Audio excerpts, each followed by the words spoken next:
ನಮಸ್ಕಾರ ರೀ. ಇವತ್ತು ಕಾರ ಹುಣ್ಣಿಮೆಗೆ ಮಾಡಿದಂತಹ ಸೀಕರಣಿ ಚಪಾತಿ ತೋರಿಸ್ತೇನೆ. ನಾನು ಸೀಕರಣಿ ಮಾಡೋದನ್ನು ತೋರಿಸ್ತೀನಿ. ಮಾವಿನ ಹಣ್ಣು 3 ಮಾವಿನ ಹಣ್ಣು ತೊಗೊಂಡಿನಿ, ದೊಡ್ಡವು.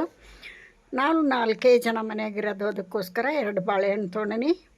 ಬಾಳೆಹಣ್ಣು ಹಣ್ಣಾಗಿರಬೇಕು ನೋಡಿರಿ. ಕಾರ ಹುಣ್ಣಿಮೆಗೆ ಹೋಳಿಗೆ ಸೀಕರಣಿ ಮಾಡ್ತಾರೆ ಎಲ್ಲರೂ. ನಮಗೆ ಅದು ಸಿಹಿ ಇದು ಸಿಹಿ ಸರಿಯಾಗಲ್ಲ ಅಂಥೇಳಿ ಚಪಾತಿನ ಸೂಪರ್ ಅಂಥೇಳಿ ಚಪಾತಿ ಮಾಡೀನಿ ನಾನು. ಮೆತ್ತಗೆ ಹೋಳಿಗೆ ಹಂಗನ ಆಗ್ತಾವೆ ಚಪಾತಿ. ಈಗ ನೋಡಿರಿ ಬಾಳೆಹಣ್ಣು ಕಟ್ ಮಾಡಿ ಹಾಕ್ತೀನಿ. ಬಾಳೆಹಣ್ಣು ಕಟ್ ಮಾಡಿ ಹಾಕ್ತೀನಿ.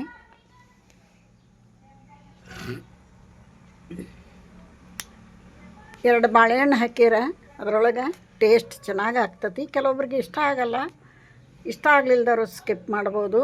ಬರೀ ಮಾವಿನ ಹಣ್ಣಿಂದ ಸೀಕರ್ಣಿನೂ ಮಾಡ್ತಾರೋ. ನಾ 2 ಬಾಳೆಹಣ್ಣು ಕುಡ್ಸೀನಿ, ಚೆನ್ನಾಗಿ ಆಕತ್ತಂತ ನೋಡ್ರಿ. ಈಗ ಮಾವಿನ ಹಣ್ಣೆಲ್ಲ ತೊಳೆದು ಒರೆಸಿ ಅದನ್ನು ಈ ಥರ ಹೆಚ್ಚಿಟ್ಕೊಂಡೀನಿ. ಇದರೊಳಗಿರೋಂಥ ಪಲ್ಪ್ ತಕ್ಕೊಳ್ಳೋಣ.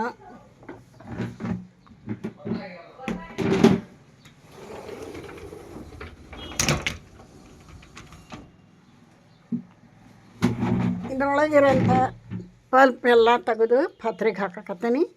ಆನಂತರ ಈ ಸಿಪ್ಪಿ ಗೊಪ್ಪ ಇರ್ತಾವಲ್ಲ, ಇದಕ್ಕೆ ಸ್ವಲ್ಪ ಒಂದು ಅರ್ಧ ಲೋಟ ನೀರು ಹಾಕಿ ಅದನ್ನು ಕೂಡ ಎಲ್ಲ ಕಿವುಚಿ ರಸ ತೆಗೆದುಕೊಳ್ಳೋಣ. ಇದನ್ನು ಮ್ಯಾಶ್ ಮಾಡೋಣ. ಈಗ ಫಸ್ಟ್ ಒಂದು ಸ್ವಲ್ಪ ದೊಡ್ಡ ಹೊಳ್ದವಲ್ಲ ಮಾವಿನ ಹೊಳು, ಮ್ಯಾಶ್ ಮಾಡೋಣ. ಇದರೊಳಗಿರೋಂಥ ರಸ ತಕ್ಕೊಳ್ಳೋಣ. ಸ್ವಲ್ಪ ಒಂದು ಅರ್ಧ ಲೋಟ ನೀರು ಹಾಕಿ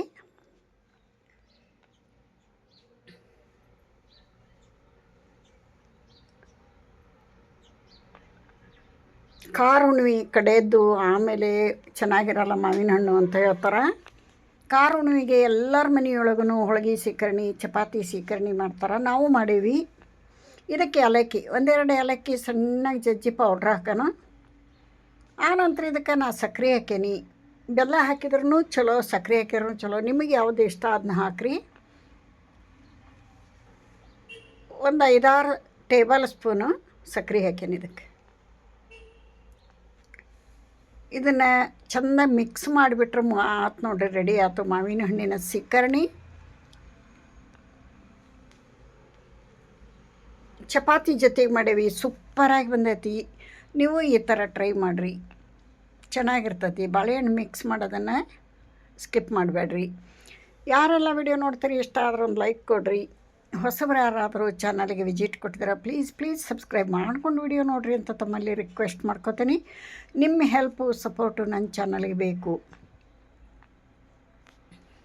ನಾ ಹಾಕಿದಂಥ ವಿಡಿಯೋಕ್ಕೆ ಒಳ್ಳೆಯ ರೆಸ್ಪಾನ್ಸ್ ಕೊಡ್ತೀರಿ, ಅದಕ್ಕೆ ಧನ್ಯವಾದಗಳನ್ನು ಅರ್ಪಿಸ್ತೇನೆ ತಮಗೆ. ಮತ್ತೊಮ್ಮೆ ನನ್ನ ಹೃದಯಪೂರ್ವಕ ಧನ್ಯವಾದಗಳು ತಮಗೆಲ್ಲರಿಗೂ.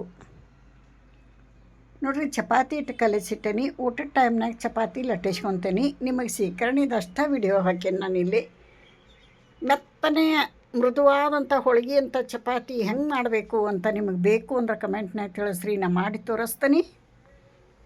ಈಗ ನೋಡಿರಿ, ತಟ್ಟೆ ರೆಡಿ ಮಾಡಿ ತೋರ್ಸಕತ್ತೀನಿ. ತಾಟಿಗೆ ಸರ್ವ್ ಮಾಡೀನಿ. ಸೀಕರಣಿ ಚಪಾತಿ ಜೊತೆ ಖಾರ 2 ಕರಗಾಯಿ ಇಟ್ಟೇನಿ. ಸೂಪರಾದಂಥ ಮಾವಿನ ಹಣ್ಣಿನ ಸೀಕರಣಿ ರೆಡಿ ಆಗೈತಿ. ಇಲ್ಲಿಗೆ ವಿಡಿಯೋ ಮುಗಿಸ್ತೀನಿ. ಮತ್ತೊಂದು ವಿಡಿಯೋದೊಂದಿಗೆ ಸಿಗ್ತೀನಿ. ಎಲ್ಲರಿಗೂ ನಮಸ್ಕಾರ.